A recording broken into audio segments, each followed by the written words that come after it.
All right, let's go see what kind of trouble we can get into. Wow, that was fun. Bing, bang, boom. Most people don't know this on this channel. This is actually my makerspace. A few months ago, I rented out a makerspace to start up another channel, which I'm calling Tocci, which is my last name, Tocci, meets craft. I'm now going to be using it to build out this van. Right now I'm putting on some knee pads, because these things are a lifesaver. We're going to cut that bolt off. Angle grinder. Vice grips. That's what I was looking for. It's the handle that goes in to my angle grinder. Very dangerous tool. We're gonna prep for this thing. Put the gloves on outside. And most importantly, this thing right here. All right, let's go see what kind of trouble we can get into. You know, I actually am really loving this whole like passenger style with the windows all around. And it is kind of like changing my layout, like how I would typically do a layout, and maybe we'll talk about that at the end of, or towards the end of the video. Well, yeah, we will talk about that. We'll kind of talk a little bit about layout and kind of maybe I'll get your guys' suggestions, and maybe I'll throw up a screenshot of a couple different layouts I have kind of semi 3D drawn up. If you guys missed it in last video, I took out all the seats. I took out the things that hold the seats in. I started removing all the panels, the ceiling, so I could kind of put in my own insulation. Super important to obviously put in insulation. If you were to use the existing panels, like for example in the front here, if I do reuse this panel, I still want to take this off, put insulation in there, because it's really hard to put a divider here or a curtain here. So I kind of want to actually make this whole space into its own, you know, part of the living quarter. So I'm probably going to work with a good friend of mine that owns the company Van Made Gear. Van Made Gear makes window covers, and they make window covers for every single window inside of this passenger style van. Because I can get like a 3-season or maybe even 4-season. I got to check with Simon, the owner of the company, but to see if they do that or what they do with it. That'll be in a video in itself, everybody. Today's problem. We've got a, I took out all these things right here. I took all these out, and I ended up stripping one freaking bolt. And those bolts were pretty big. These are where they're bolted into, and eventually I'm just gonna plug those holes, more than likely with a duct seal. I might be working with a company that is gonna give me a subfloor paneling, which would be really cool, and it would save me a lot of time. So anybody else doing a Ford Econoline, don't know what I'm doing with that yet. And really, in this part of the video, if you guys haven't figured it out, I am just delaying what I intended to do. We got safety.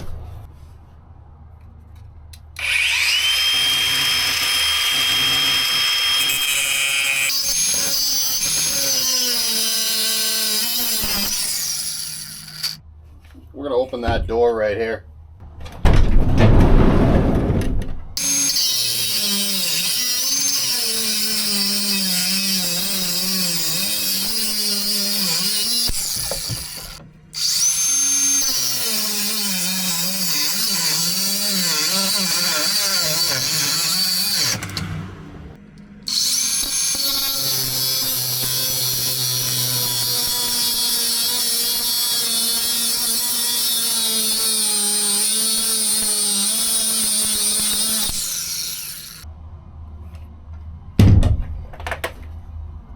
Wow, that was fun.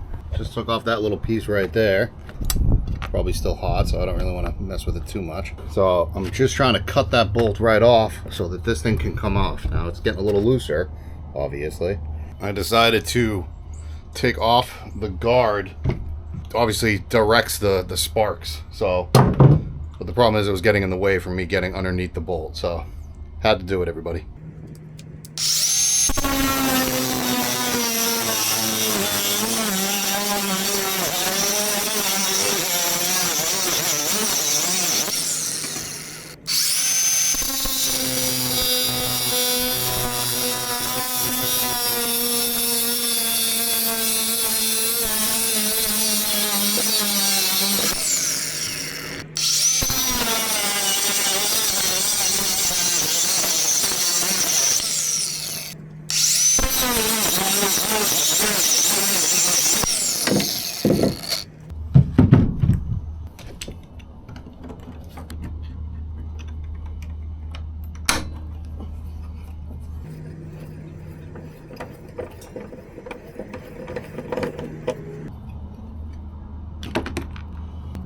And that's how it's done. Wasn't that hard.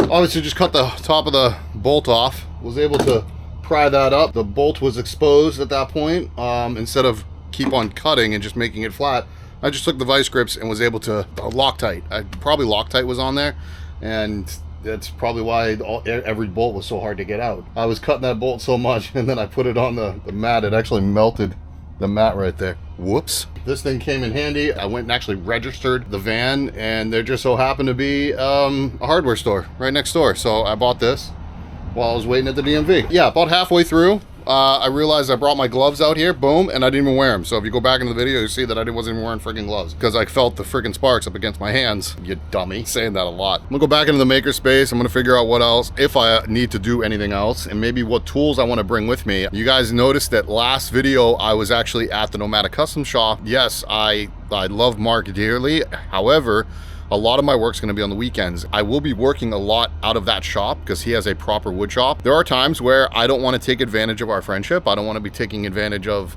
even though I do have a partnership with them, I don't want to take advantage of that. I have to also respect boundaries. There are gonna be some times where I do work out of there, and there's gonna be some times that I rented makerspace and I working out of here. Lesson to everybody out there, do what you need to do to kind of do whatever project you're working on. Use your resources. However, don't take it. I should have said that. Like, don't take advantage of your friends. Use the resources that you have, but don't overstep your boundaries. That's a better, like, don't overstep your boundaries. Like, you want to obviously have your friendships for long term. And listen, Mark invests a ton of money into that company, a lot that people don't even know about in regards to like his clients. For me to come in there and maybe use his cutting blades, like, it's not a lot, it's 10, 15 bucks, 20 bucks, whatever that is. For me to use that and then use up one of his cutting blades, that's still money out of the business's pocket. The Craig jig there, for me to use the table saw there, for me to use these things and me to not give back, it's kind of like that's taking advantage, or that's overstepping boundaries. I don't want to do that. There are going to be times where he's going to be like, dude, come over to my shop, let's work on this together. And I would love that. Speaking of, the rear heater, I got to figure that out because it is a scary thing for me. I'm not a mechanical genius by any means. I'm not a mechanical wizard by any means. And I just feel that I can pay the Nomadic Customs Service Center to do that if I want to remove it. Is it that big of an ordeal? Probably not. I could probably just like leave that in there and work around it. But do I want to? I don't know.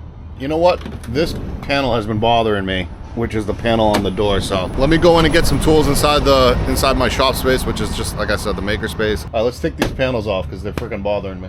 Maybe not the rear ones. Maybe I might keep those on for now.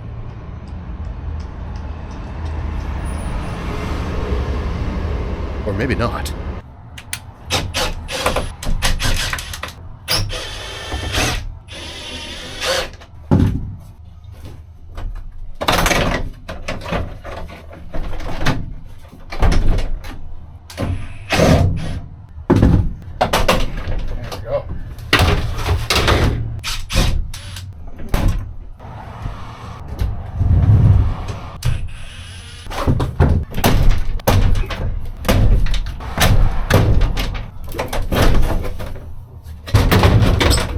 Dust in this thing. Yeah.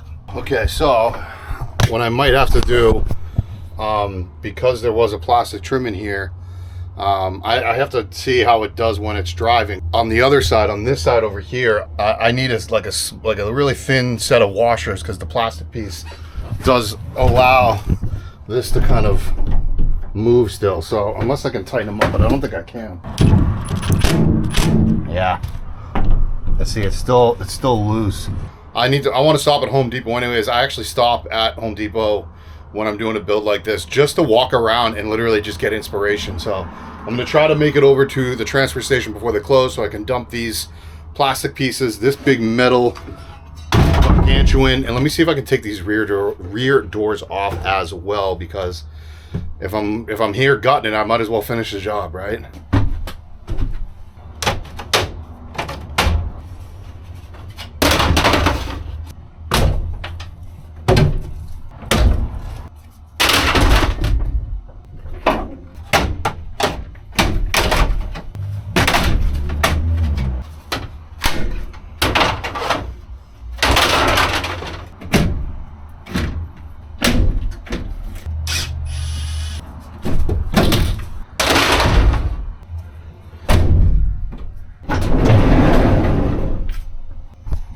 Moral of the story is, don't buy a passenger van. Buy a cargo van and put your own windows. You know, I don't know. I don't know which one is harder. Which one is more of a pain in the patoot. Is it buying the passenger van and having all these windows that are glorious, that are amazing, and like for a low top van like this, I kind of like it, right? Or is it better to buy the cargo van, cut in your windows, spend more money? I don't know. You guys tell me in the comments. That one's up for debate. That's a good debate. I like the idea of putting in my own windows in a high top. In a low top, something that I'm trying to save money on, you know, I'd rather block the windows and insulate them if need be, but I'm gonna keep all of them. I like them. I wish there was a company that made like a sliding window replacement for this one. Or the driver's side, or the passenger side, excuse me. Right now in my head, I'm looking at three different floor plans. One having a bench style or couch style bed on this side, or a couch style bed actually right behind me. And if I did it on this side, it would come all the way out to like right here, so a little bit impeding the door, but there wouldn't be anything. It would be all open up here, and then it would go out to like a full size bed if need be, but the couch itself is going to be like 30 inches wide, right? And then on this side would be literally a full galley all the way down front and back, like a massive galley just for storage and clothing and just everything you want, right? All on your driver's side. Boom. Storage underneath. You know, you figure out where I want to put water and power, and then your heater, all that stuff we can figure out during it or whatever. And then the other idea is to have that same style couch to bed on this side, and then have it come out this way, having this side as my galley, and then a little storage galley in the back, so almost have like a dual spot in the back there. What I do like about having the couch on this side is that opening in the back would actually be big enough to fit in full sheets of plywood, or if you just want to throw in like surfboards or other things of that nature. It can be a toy hauler, a mini toy hauler, with a place to sleep and place for storage and place for like a sink and water and all that stuff. So I'm probably going to go with that one as I'm talking it out with you guys right here in the video. In my last Econoline, I had a platform in the back, galley right behind me, fridge on a slider right here, countertop up high. Few reasons why I don't want to do that again. Actually, the main reason why. Sleeping side to side in a Ford Econoline or even like a Chevy Express, I'm 5'8", 5'9", and I have trouble fitting this direction. I think for somebody that is like 6 foot or 5'10", you know, it's a little bit hindrance on them on that. And I think having the idea of sleeping north-south instead of east-west, or front to back instead of side to side, in a smaller van, I just think it makes more sense. It's hard to configure, but I always said, after I did that first Econoline, I said if I do another Econoline, I am going to flip it and do a futon style or a couch to bed situation. I think that's what we're going to do here. The last one, well, there's actually two. You could do the dinette and have a full dinette style with a small little galley right behind me. Yeah, but there's also one more that I would consider, and I'm going to look more into it, which is kind of like stealing or taking the idea from Field Vans. Field Vans does their own Econoline build that's like $300,000, and they're beautiful and glorious. They do one that's like platform bed in the back, and then they have another bench that's down here that can actually go underneath that bed, so you can actually sleep two people on a bunk style. But what if I remove the platform and just have that one that is kind of like converts into a bed somehow? So your bench would be this way, converts down into the bed. That's all storage back on the back side of the couch, and then this is your galley right behind me. Excuse me, I got the hiccups. With all that being said, I've got more than enough time because I still have to insulate this thing. If you guys watched the last Econoline build I did, it took me about 3 months, and I was working part-time on it. This is going to be the same thing. I'm going to be working part-time on it. It's probably going to take me 3 months. For the first 2 months, give or take, maybe month and a half, it was all prep work. It was all getting it ready, and then there's a waterfall moment when you start building cabinetry, and then you put the cabinetry inside, and you're just like, boom, it's all done. Not done, but like, then it's just finish work. So I've said it a million times in other videos. The hardest part of van building or house building, or really anything in that matter, is that first 10% and that last 10%. You could even raise that up to the first 20 and the last 20. So the beginning of it, which is what this is right now, getting it, prepping it, realizing where things need to go, etc. and so forth.